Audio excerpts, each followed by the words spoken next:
Programme میں خوش آمدید ناظرین. پاکستان تحریک انصاف کی طرف سے ایک اور کامیاب جلسہ کراچی کے اندر، اس کا تجزیہ آپ کے سامنے پیش کر رہے ہیں.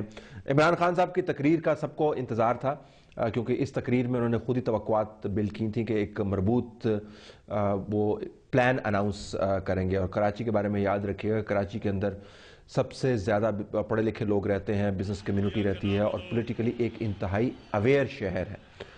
اس شہر کے اندر جو سیاسی قائد کی طرف سے جو پیغام جانا تھا، وہ پیغام سوچا سمجھا ہونا چاہیے تھا اور اس میں جو مواد ہے وہ تگڑا ہونا چاہیے تھا.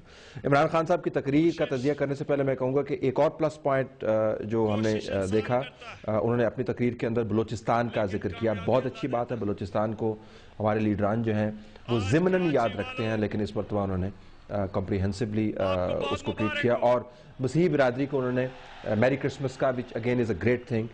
ہم پاکستان کی بات کرتے ہوئے صرف سبز رنگ کو یاد رکھتے ہیں، جو سفید رنگ ہے اس کو ہم بھول جاتے ہیں. تو عمران خان نے اس کو اکنالج کیا، which again is a great thing. Imran Khan کی تقریر کا تجزیہ ناظرین آپ کے سامنے اس وقت گراف ہے. یہ تقریر 42 منٹ کے قریب ہوئی.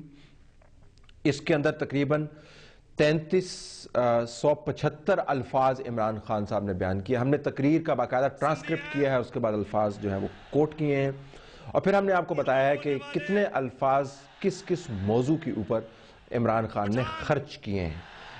جب تمام کا تمام میڈیا آپ کو دیکھ رہا ہو، جب تمام کی تمام قوم کی نظریں آپ پر لگی ہوئی ہوں اور آپ نے ایک بہت اچھا پلیٹ فارم ڈیولپ بھی کر لیا ہو، تو وہ جو ٹائم ہے وہ پریشس ٹائم ہوتا ہے. ونڈو آف اپرچونٹی آپ کے پاس، قیمتی ونڈو آف اپرچونٹی ہوتی ہے. اس کو آپ محض سیاسی نعروں کے لیے بھی استعمال کر سکتے ہیں، اس کو آپ لوگوں کے ذہن تبدیل کرنے کے لیے بھی استعمال کر سکتے ہیں.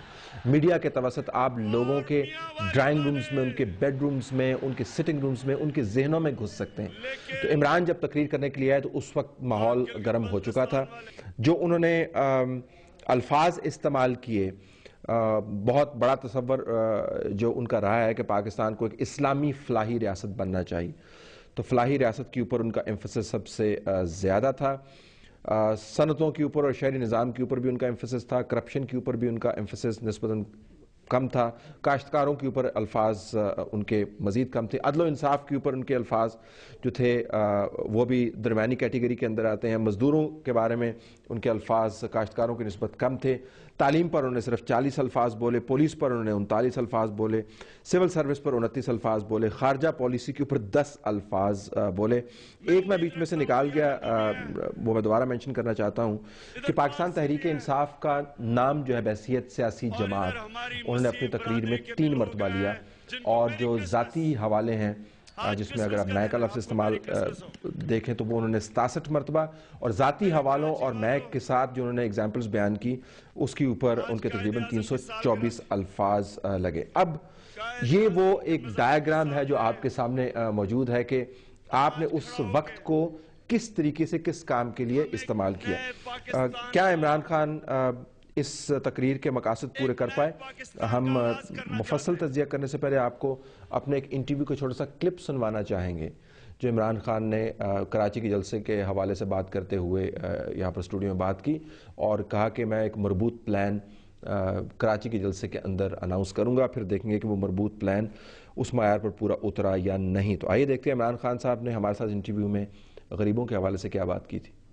میری ایمبیشن ہے، میں انشاءاللہ کراچی میں آپ کو اپنا پورا پروگرام دوں گا.